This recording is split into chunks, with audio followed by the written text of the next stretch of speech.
Welcome into episode 14. We're doing a bit more capturing in the cavern of the stolen fate. And after that, it's finally time to climb Mt.Gagazet. Last episode, I made a mistake. I overdid the damage on Ghost and failed to secure it into the farmplane crate. This time, calculator out, no greed, just proper math. I opened with a signing gem to bring it roughly halfway down. Then follow with 2 poison fangs. That's the setup. From here on, every single action matters. 5, make that 4.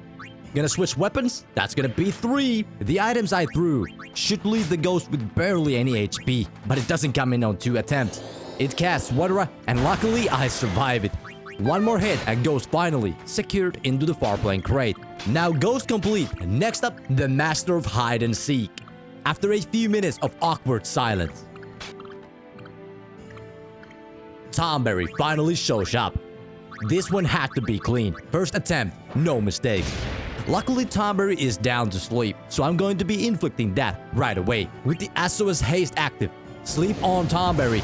Calculator stays in my hand, and I carefully walk its HP down into the capture range. And a few thought-out moves later, Tonberry was ready to leave the cavern. That's the final fiend in this area. I've captured them all, right? You can pretty easily lose tracking, even here when I'm only focusing on capturing one. So back to the old man for the reward. Except, yeah, we're missing one fiend. So it's back into the cavern again. This time, it was for Joey. Yep, Joey's missing. Once that was done, went back for the actual reward now. And that is 40 silver hourglasses. Solid, but the real prize is what this unlocks.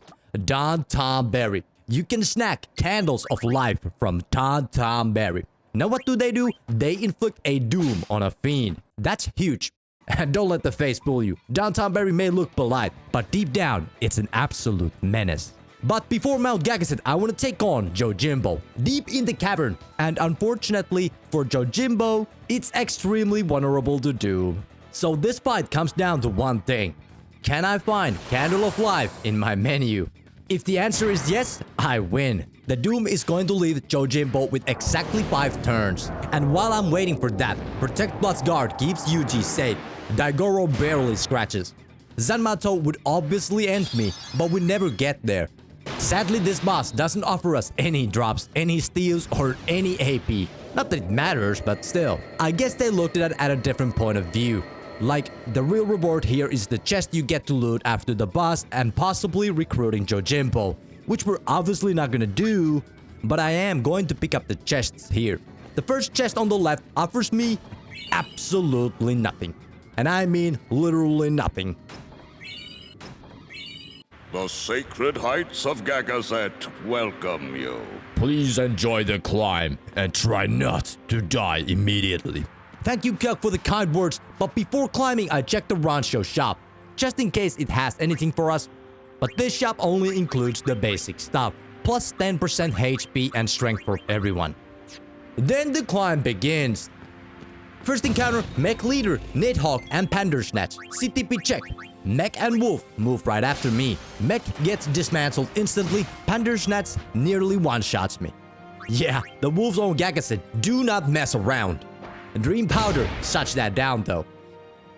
Now that looks way better, but I have to take them into the farmplane crate right away. The Pandersnatch is very resistant towards magic and lancet, so I have to utilize some grenades. Now with the 370 HP left, I just gotta make sure that I have 2 turns to attack it and that it stays on leash all the way until it's captured. One thing I forgot to mention about the Nidhogg that we already saw appear in the cavern is that it can be stealed for gold hourglass. Now it's like a silver hourglass, but it deals damage. And not only that, it also causes delay. Right near the start, there's also a huge cash in. 20,000 gil, instant pickup. 2 grats and Pashura come next. Sleep across the board. Fire gems burn the grats down. But look at Bashura, he can't be bothered taking damage. We'll talk about that soon. 1 grat immediately gets burned down, and the other one ticks. What is going on here? I start planning capturing the other grat. With the sensor equipped, I start to take down, or maybe I should say to take in. Some fire spells and good old poison fangs come in. Then switch to the special tool and take it in. Now Bashura still asleep. I inflict poison on it. That's gonna take for over 4,000 damage. That's massive. Now the steel here nets us a soul spring. That's going to be a lancet effect, but way stronger. 640 left. Yeah, it's time to heal it. It doesn't matter how I fit the Bashura into the far point grade, what matters that it's there. Now some of y'all probably already caught it, but not everything went down in that battle as intended. Let's break it down. The fire gem clearly targets Bashura here. No damage number, no hit reaction, nothing. But then, after the explosion, one of the cracks just ticks for fire gem damage, like it caught a delayed splash effect. That's not how gems are supposed to work, so naturally I tried to recreate it right after. Same setup, same throw, and yeah, completely normal behavior this time. So unless I've discovered some ultra rare Mt.Gagazet gremlin goat, I'm calling this one a one-off targeting glitch. Spira said, "Trust me bro," and moved on. Triple mechs show no signs of danger, just easy steals here. With the basically an auto haste on UG, I get enough turns in before they can even react. Then crats with a grenade. Yep, that fiend's name is Grenade. Gold hourglass to slow and chip. Green powder for safety, but I mess up the map here. Grenade can be a little tricky to capture because it grows and you have to take its HP pull down without it exploding to your face. So I petrified the entire group, and I'll say it now, petrified grenades are broken. But we'll get our chances, like here, 2 grenades and an imp. Well, the imp is gone. The gold hourglass dropped it immediately. But here on Gagazet, I get to utilize the fireproof armor I picked up from a flame flan in Calmlands.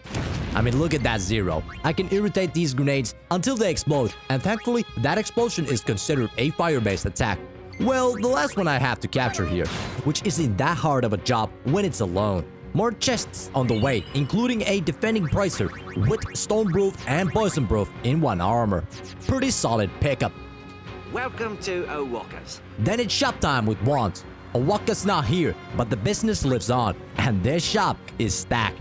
Double penalty, triple touch statuses, booster cactuar, magic booster ability, and plus 15% magic boost. Now the magic booster ability means 50% stronger spells, double MP cost though. But for us, our spells don't need a lot of MP, and the booster cactuar makes Brunhild just become an easy second choice. But it's very expensive gear. I'm definitely going to revisit the shop when I have more gil. But now I'm picking the double penalty and the booster cactuar with us. There's some zombie ward armor I have to come back for. And that Tetra Shield kinda looks good as well. Then I start to sell off some duplicates to free up space and for that sweet gil. A lot of early gear was sold here as well. I had a lot of gear with same abilities, only difference between them was maybe a empty slot or 2, which usually raises the value. And empty slots, we don't do anything with them. I got myself enough gil to buy myself a Tetra Shield and a handful of holy waters. Yeah, only 4. Then it was time for the last stretch before the safe spear and reaching the end of Mt.Gagazet. This stretch featured the same fiends we already fought. Couple more chests for HP spear and a level 4 key spear. More same old, and I finally reached the safe spear. After the safe spear, I thought I needed to capture one more fiend here, but like the Nidhogg, the imp reappears here on Mt.Gagazet from the Cavern of the Stolen Faith, so I don't think I needed to do that, but I did. Now I needed to do the gil grind. Welcome. I grinded out some battles and went back to pick up the zombie word I was not going to skip from wands. But there's a choice I have to make here with my current gil. Wand sells 2 zombie ward equipped armors, one with the magic defense boost and one with HP boost. I grabbed the magic one first. Then I decided to sell a little bit more gear, since skill-wise I was so close to being able to afford them both and leave Mt.Gagazet with 2 zombie ward armors. And I knew zombie ward armors can define runs, so I'm not going to overlook them. Now, some of you are probably wondering how big the difference actually is between Brunhild and Booster Cactuar when it comes down to magic output. So I went back to the Calmlands and tested it on something nice and consistent, a flame flan. With Brunhild equipped, Blizzard costs 4 MP and rolls 504 damage. Switch over to Mirage Claw with the magic booster. Blizzard now costs 8 MP but jumps up to 594 damage on the same target. That's a clean damage increase, and I'll take every extra I can get in this run. Yes, more power, higher cost, but it is of course worth it, since MP is temporary, but the damage is forever. That's everything in the Mt.Gagazet. Normally, I'd keep going, but what waits ahead deserves its own moment. See more flux. 70,000 HP. Brutal damage. And one of the most punishing kits in the game, Zombie into full life. Crosscleave, total annihilation. Poison and silence can help, but only if every decision is right. So we stop here at the summit. Next episode, we face him and see whether this run ends here and our meaningless existence with it, or pushes past Mt.Gagazet. Truly. Pitiful mortal. Your hope ends here!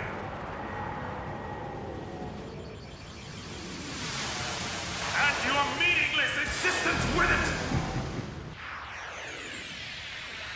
Save some for Kimari! Yeah, Kimari, I got this.